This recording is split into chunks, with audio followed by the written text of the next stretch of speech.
جو مال ماں باپ اور رشتے دار چھوڑ مرے، تھوڑا ہو یا بہت، اس میں مردوں کا بھی حصہ ہے اور عورتوں کا بھی۔ یہ حصے خدا کے مقرر کیے ہوئے ہیں، اور جب میراث کی تقسیم کے وقت غیر وارث رشتے دار اور یتیم اور محتاج آ جائیں تو ان کو بھی اس میں سے کچھ دے دیا کرو، اور شیریں کلامی سے پیش آیا کرو۔ اور ایسے لوگوں کو ڈرنا چاہیے جو ایسی حالت میں ہوں کہ اپنے بعد ننھے ننھے بچے چھوڑ جائیں، اور ان کو ان کی نسبت خوف ہو کہ ان کے مرنے کے بعد ان بیچاروں کا کیا حال ہوگا۔ بس چاہیے کہ یہ لوگ خدا سے ڈریں اور معقول بات کہیں۔ جو لوگ یتیموں کا مال ناجائز طور پر کھاتے ہیں وہ اپنے پیٹ میں آگ بھرتے ہیں اور دوزخ میں ڈالے جائیں گے۔ خدا تمہاری اولاد کے بارے میں تم کو ارشاد فرماتا ہے کہ ایک لڑکے کا حصہ 2 لڑکیوں کے حصے کے برابر ہے، اور اگر اولاد میت صرف لڑکیاں ہی ہوں یعنی 2 یا 2 سے زیادہ تو کل ترکے میں ان کا 2/3، اور اگر صرف ایک لڑکی ہو تو اس کا حصہ نصف، اور میت کے ماں باپ کا یعنی دونوں میں سے ہر ایک کا ترکے میں 6واں حصہ، بشرطے کہ میت کی اولاد ہو،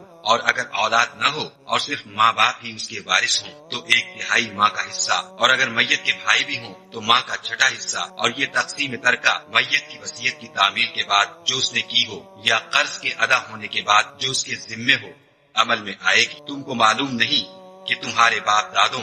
اور بیٹوں پوتوں میں سے فائدے کے لحاظ سے کون تم سے زیادہ قریب ہے؟ یہ حصے خدا کے مقرر کیے ہوئے ہیں، اور خدا سب کچھ جاننے والا اور حکمت والا ہے۔ اور جو مال تمہاری عورتیں چھوڑ مریں اگر ان کے اولاد نہ ہو تو اس میں نصف حصہ تمہارا، اور اگر اولاد ہو تو ترکے میں تمہارا حصہ 1/4۔ لیکن یہ تقسیم وصیت کی تعمیل کے بعد جو انہوں نے کی ہو یا قرض کے ادا ہونے کے بعد جو ان کے ذمے ہو کی جائے گی۔ اور جو مال تم مرد چھوڑ مرو اگر تمہارے اولاد نہ ہو تو تمہاری عورتوں کا اس میں 4واں حصہ، اور اگر اولاد ہو تو ان کا 8واں حصہ۔ یہ حصے تمہاری وصیت کی تعمیل کے بعد جو تم نے کی اور ادائے قرض کے بعد تقسیم کیے جائیں گے۔ اور اگر ایسے مرد یا عورت کی میراث ہو جس کے نہ باپ ہو نہ بیٹا مگر اس کے بھائی یا بہن ہو تو ان میں سے ہر ایک کا 6واں حصہ، اور اگر ایک سے زیادہ ہوں تو سب 1/3 میں شریک ہوں گے۔ یہ حصے بھی بعد ادائے وصیت و قرض بشرطے کہ ان سے میت نے کسی کا نقصان نہ کیا ہو تقسیم کیے جائیں گے۔ یہ خدا کا فرمان ہے، اور خدا نہایت علم والا اور نہایت